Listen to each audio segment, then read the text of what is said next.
Morning friends, today we'll study the new chapter, that is control and coordination.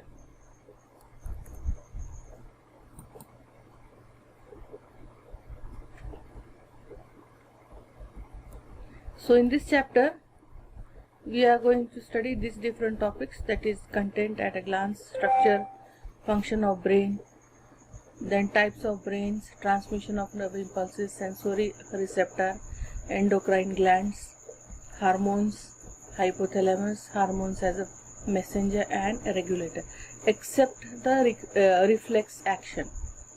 Okay, so now in this chapter the nervous system, it is divided into two. First one is the central nervous system and next one is the peripheral nervous system.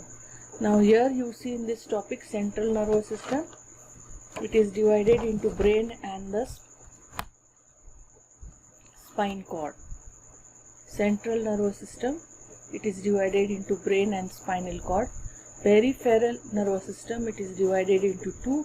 First one is the autonomic division, which regulates internal environment, carries information from the central nervous system to organs, blood vessels and glands. Then next one is the somatic division, which carries information to the central nervous system from the senses, and from the central nervous system to the skeletal muscles. Okay, then this autonomic division, it is again divided into two, that is sympathetic and parasympathetic. Now this sympathetic, it arises from the body, and parasympathetic, it comes after arising. Okay, so this is the nervous system. Here it is present in the brain.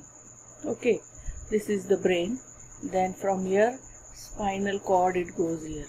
Okay, and all these are the nerves which are present in the hands and legs. Nerves which carry the impulses back to the brain. So central nervous system or the nervous system, here we are going to study. Then next we are going to introduce ourselves to this chapter. First point is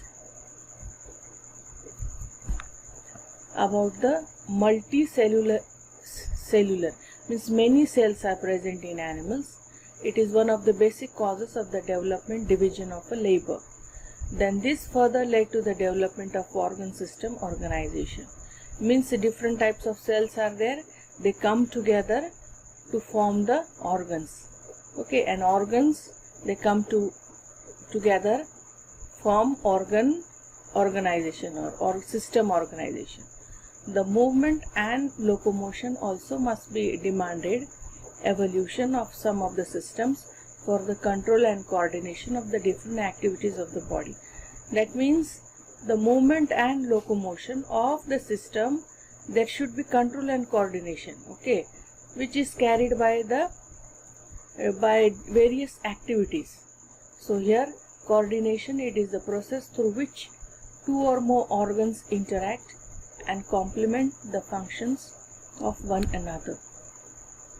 Coordination is the process through which two or more organs interact and complement the functions of one another.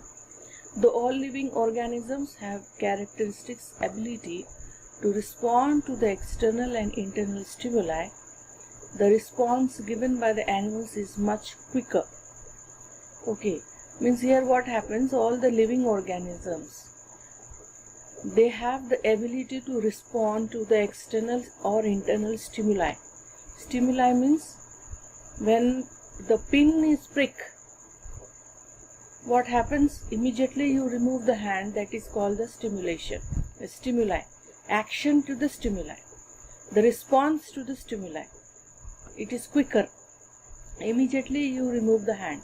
The development of nervous system is made all the controls very easy to the animals. All the activities are not intermediate nature. Some activities are concerned with metabolism, homeostasis and growth.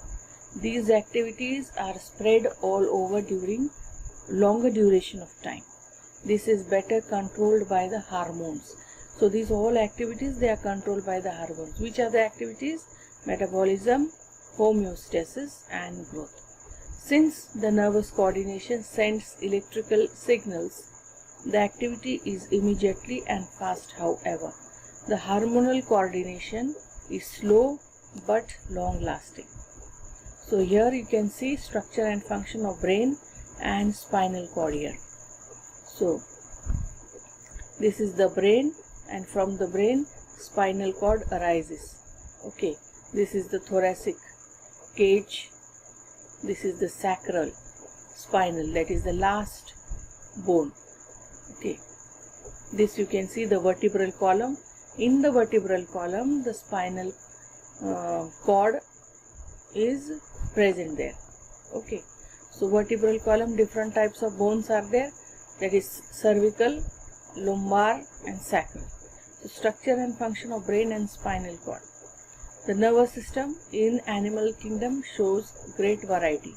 It has evolved from nerve net of Hydra to the ganglionated nervous system, as in earthworm and cockroaches, to the superior mammalian brain.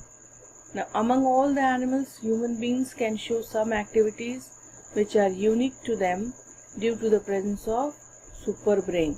Means the man, it shows more higher qualified, okay, due to the superior bone. Now this nervous system of man at a glance, you can see a nervous system, peripheral nervous system, central nervous system. This is somatic.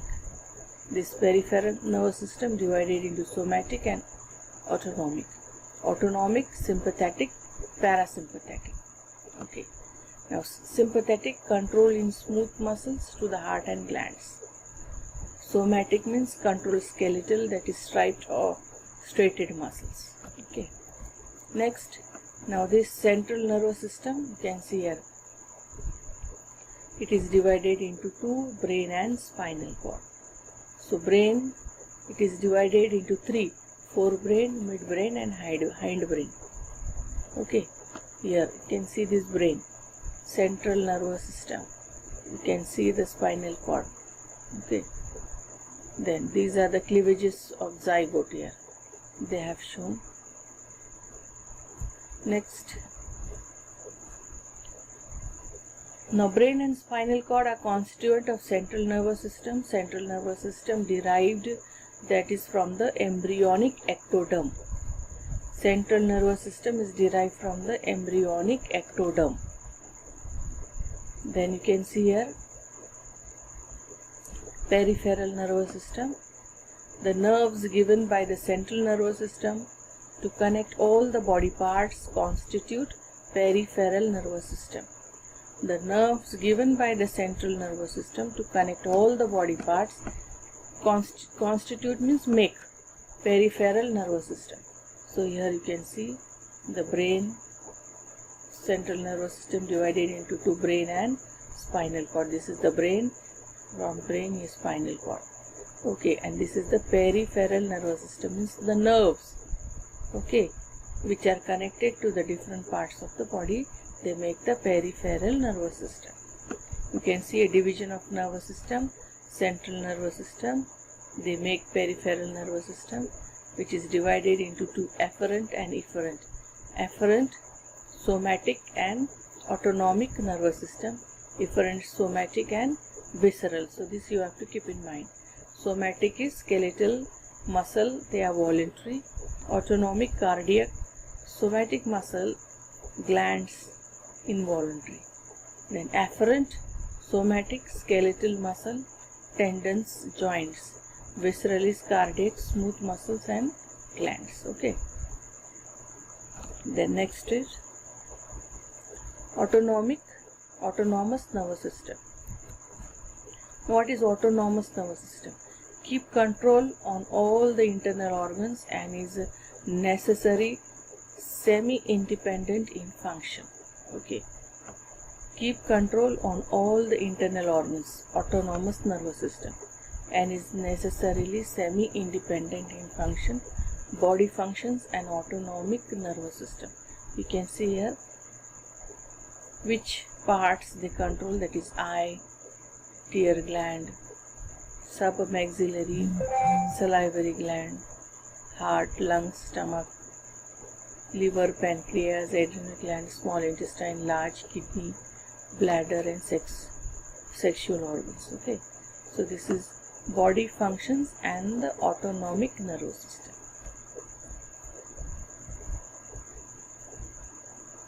The next topic we are going to study about the meninges. Now what is this meninges?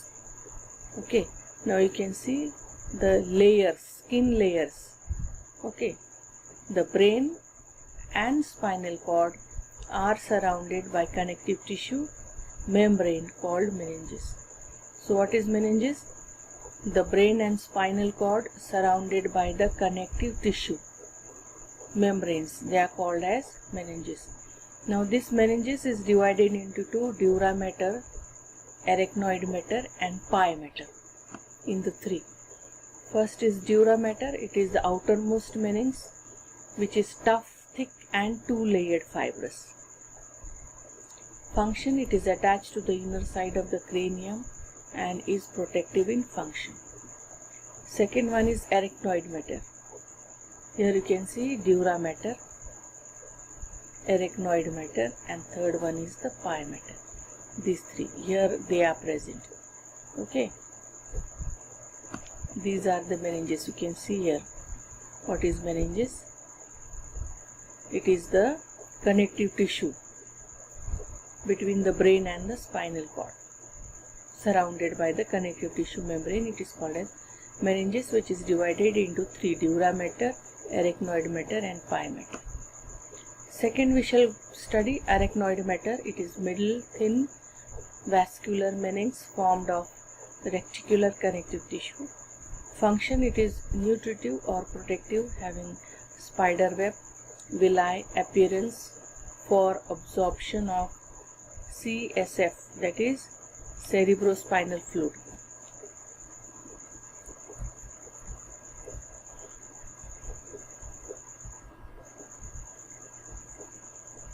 Then next one is the pia mater.